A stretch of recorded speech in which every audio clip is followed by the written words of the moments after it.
Yawn mga idol, ito na ang hinihintay na laban ng Gilas Pilipinas kontra Chinese Taipei, makabawi na kaya sila ay muling mapapaluha. Unang basket ay na-hype agad ang Pinoy fans sa Jordan, bastos jam agad kay Noypi Justin Brownlee. Agad namang nakakuha ng sagot ang Taipei at gumawa ng 70-0 run kaya angat sa 5 ang kalamangan nila. Unti-unti na nga din nagkakaroon ng pisikalan mga idol at ramdam na ramdam nga ang intense ng laban na ito. Hindi pa rin nga makahanap ng butas ang Gilas kaya naman napa-timeout na itong si Coach Tim Cone 10-2 para sa Chinese Taipei. Halos kalahati pa lang ang nakalalipas pero penalty na agad ang Gilas kaya naman suki na sila sa free throw line. Iisang player pa nga lamang ang nakakapunto sa ating koponan at tanging si Justin Brownlee lang with 8 points alone. Unti-unti na ngang lumalayo ang kalaban matapos magsipasukan na ang kanilang tres. Muling nagmagic ang isang Justin Brownlee at tumira ng tres sa papatapos na quarter. Natapos ang first quarter sa score na 27-16, Chinese Taipei up by 9.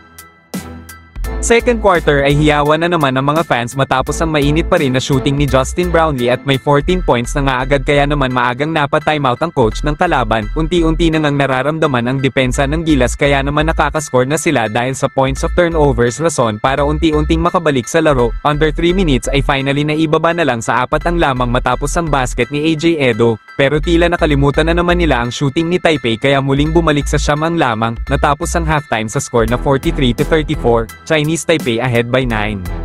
Third quarter ay maagang nagproblema si Coach Tim Cone matapos makuha ni Justin Brownlee ang kanyang pangatlong foul. Di naman makapaniwala si Coach Tim Cone dahil 3 minutes pa lang ang nakakalipas ay under penalty na naman sila. Muli na namang bumalik sa 15 ang lamang matapos pumasok na naman ang tres ng MVP nila na si Chen.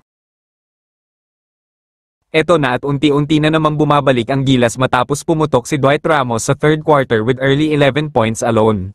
Muling napa-timeout ang Chinese Taipei matapos maramdaman ang run na naman ng Gilas dahil kay Scottie Thompson. Natapos ang third quarter sa score na 71-62, still Taipei up by 9.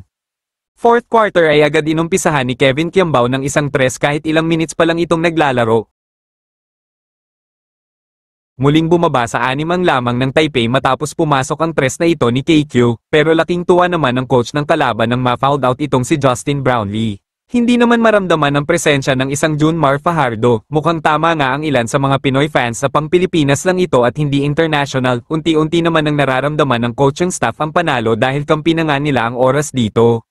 Nahirapan na ngang humabol ang Gilas dahil sa damian ng free throws na inattempt nila, tuluyan na ngang natalo ulit ang Pinas sa Chinese Taipei matapos ang dagger na ito. Too big.